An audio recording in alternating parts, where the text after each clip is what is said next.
All right, here we go forward with the content. So what I was going to say is that oftentimes we don't really understand why we behave that we do, but the truth is that we behave the way that we do, and people generally feel out of control about these behaviors in their lives. Because when you, for example, you don't have your body under control, literally, and you can't control either your body functions or what happens to your body or the reactions that it has, or actually the weight that you have or that you don't have. You don't really feel, okay, I can take the actions and I can affect the outcomes.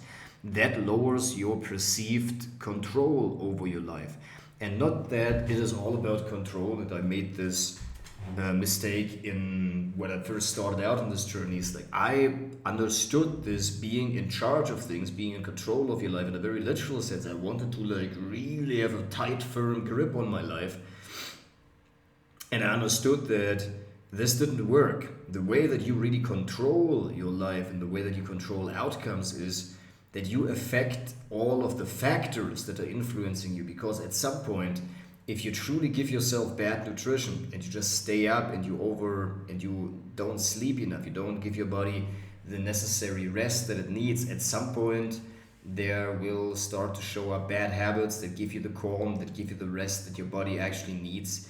And you will fall asleep and you will have less energy throughout the day. So you can't really force the outcome in the way that I try to do it. Right? I basically cut myself off from all friends. And that's why within the success quadrant of positivity, belief, friends, and actions, the friends piece was the piece that I neglected. I didn't pay attention to having my friends, and I wanted to force my work so much.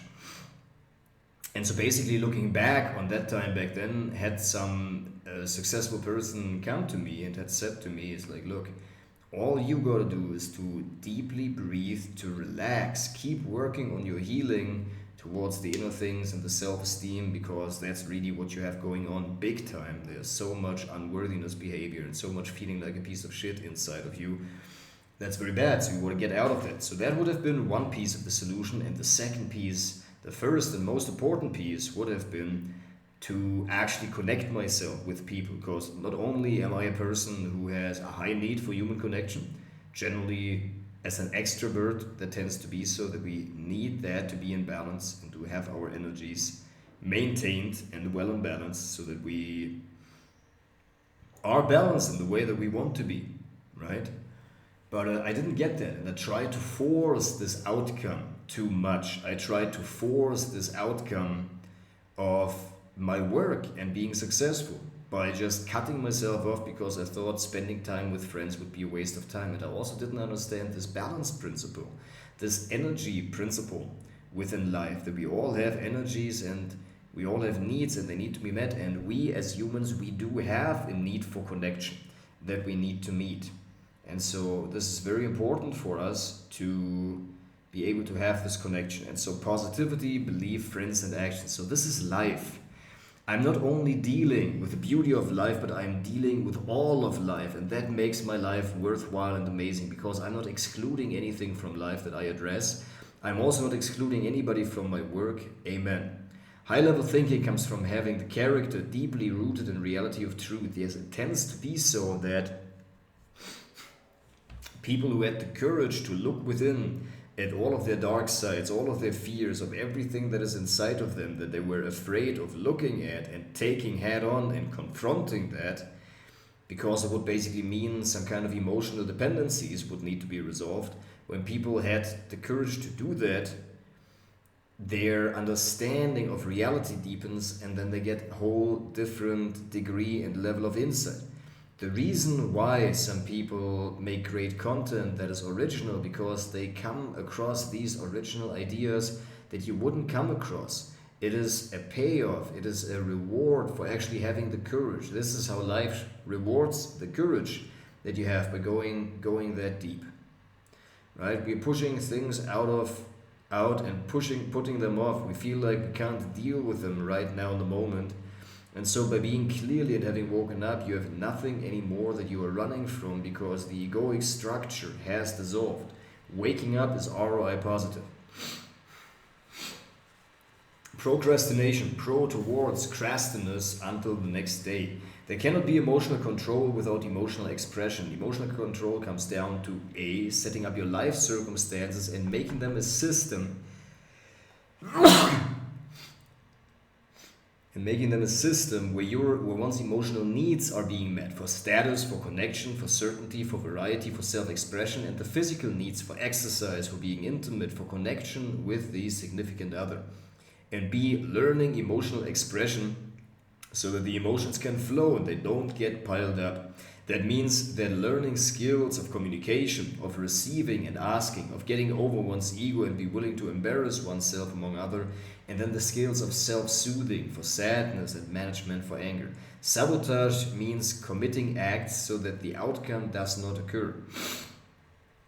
And so to shape our life circumstances and make them a system where one's emotional needs are being met for status, connection, certainty, variety, self-expression, and the physical needs for exercise and intimate connection, this is the way how we get to emotional control. We don't get to emotional control by trying to really truly control of the emotions. We get there that we put ourselves into a position where we have that. Now there's a certain interference mechanism that we have inside of ourselves, meaning we can say stop, no more, I set this emotion aside. Because we can say stop, no more, I set this emotion aside. I don't want to feel this right now, that doesn't serve me right now with what I want to be accomplishing right now here in this moment. But it is also true that when we continuously do that and continuously employ this interference mechanism, that we overuse that and we basically interfere out of fear. Does not serve us in the way that the mechanism is intended, and so life is meant to beat that out of us, this confusion. And it's usually truly going to beat that out of us, because with that type of control attitude towards life, you really need to be broken. You're literally asking for that, for life to kick you in the face with a boot of steel and make you really cry with your head in the sand, where you can't do it anymore. We really consider ending that. That's how usually people who are that controlling need to be woken up to the reality of how life really works. And the way that it really works is not that you control that with this interference mechanism, where, for example, dogs have that as well. All kinds of animals have that. There's an impulse, and then they can interfere with that and not act upon that. We have the same thing. So as a dog, you can train it to not bite any child that's walking by, or any jogger, or any person who's running, right? Or any person who's going for a jog, going for a run. To not run after these objects like they are for the dog, and so you can train it in this way. We have that. We know, we've seen, like, as horrible as that place is for the animals, but it serves the purpose of this example. As horrible as this place is for the animals, but it serves, as horrible as this place is for this example, and it's usually just a means because parents don't know how to really relate to their children. There could be much better things that you could do with your child instead of going to these places. But yeah, it's usually weak parents who don't have a great connection to themselves, and so they need to look for something on the outside to stimulate the child, because they feel like, oh, if we would just do something for us as a family, would that be even good enough? Yeah, they think they themselves are not good enough. That's why they go to fucking SeaWorld. Horrible. And so yeah, it's not great. And so, but anyways, we can learn from that animals also have this interference mechanism. And so we can learn from that animals also have this interference mechanisms. We as humans, we have that too. Meaning, we as humans, we have that too. Meaning, we can feel an impulse and not go after that. And when we interfere with that, and when we live from that place all the time, it means that we don't understand how life works. And then these people who are very controlling are usually beaten or kicked in the face with a boot of steel of life, with a boot of steel by life, with their face in the dirt until they are cracked the shell of their ego, and are being broken and open to receive these lessons, meaning that life is not about control. Life is about accepting what is and not wishing life to be different than it is. That's called arguing with reality, and that's dumb in any kind of way. Then you deserve suffering if you're arguing with how life works, right? Then you deserve suffering when you argue with how life works. And the way how life works is that you have this interference mechanism, but you must not use it out of fear. And the reason why we sometimes habitually do not want to deal with a certain set of emotions is out of fear, because we don't want to deal with it. We think that takes us time away from what we're currently doing. We don't see that it is important to address these things as they come up and to not procrastinate them, but like live every day taking on the things that you need to be taking on. And when these emotions are coming up, you got to confront it. It's like, what's coming up? And once you have all of them felt through and the deeper meanings of that have resolved all of these old blocked energy and purged them out of your systems, they just come up and you feel them right in the moment, just for like a few brief moments, while you still stay present with the other person, but you are in tune and in touch with your emotions. You don't put them off, you don't shun them away. And I'm not telling you what you need to be doing, it's just you got to deal with the consequences of your behavior in life. That's how life works, right? Nobody can really argue with it. That's how it works. We're here in life and you gotta take action. You can only lay in bed for so long. At some point you gotta eat or defecate or meet people, right? And so life makes us take action. And in order to put food on the table, usually that's a very complex conundrum of types of actions that you would need to take. And so that's how life works. We gotta take actions. And if we take actions, and so then we got to deal with the consequences of our actions. That's how life works, right? But then the question is, what motivates our actions? Why are we motivated towards our actions the way that we are? And how do we really take the actions towards living the life of our dreams, getting towards where we truly want to be in our lives? How do we align that? How do we make it so that we're taking the right actions and we're not taking the wrong actions, and what motivates them? And that's exactly my mission here at Decoding Human Behavior, to give people an understanding of what's really behind this behavior and why it happens and why it forms. So let's take the example of that regret, for example, right? Now we have all kinds of energies inside of us that need to be in balance. You know, I said that life is really all about taking action. So if you take the actions that get you to the life of your dreams, you will invariably get to the life of your dreams if you really do take the actions. And I would also add the caveat to take the right actions in the right way. It's really not enough to call people or to do advertising. It's really not enough. It's really not enough, because if you do it in the wrong way, you're really not getting anywhere. But here's a vector that I believe you're missing, and you can tell me whether this is true or not, Alex.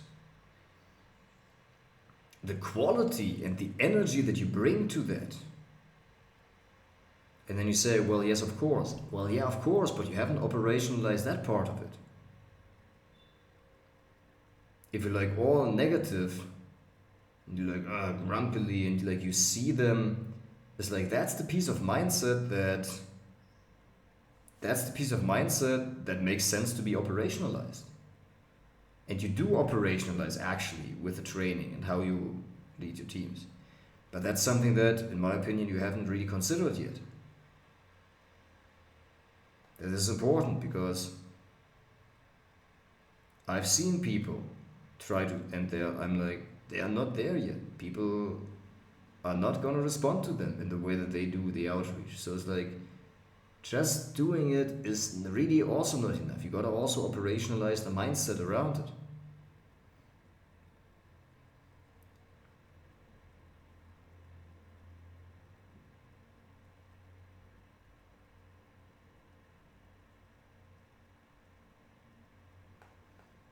But it goes together with the inner change and the outer change. Like, unless you change on the inside in the same way, changing it on the outside won't stick, because you keep manifesting the same thing on the inside, on the outside. If you have low self-esteem and you feel dirty about yourself because of some because you have built this deep shame inside of you. You will manifest it on the outside continuously until you deal with these things. Until you deal with these things inside of you. Are you not going to tell me that that's true? Are you going to tell me that this is not true? And so, the question for that really is, in my opinion, how do we also operationalize the mindset piece? Because when you go and train your sales teams and you say, for example, yeah, exactly, okay, but this is something else. Setting up life circumstances and make them a system where one's emotional needs are being met for status, for connection, for certainty, for variety, for self-expression, and for physical needs. So that we are not compelled to take actions that we otherwise wouldn't have taken if we had healthy ways to meet all of our needs and to let all of our energies flow in the right way so that they are in balance, right? Because when you don't allow yourself, for example, to feel the anger that you have deep inside of you, then you will manifest behaviors that make you feel that, whether you want to or not.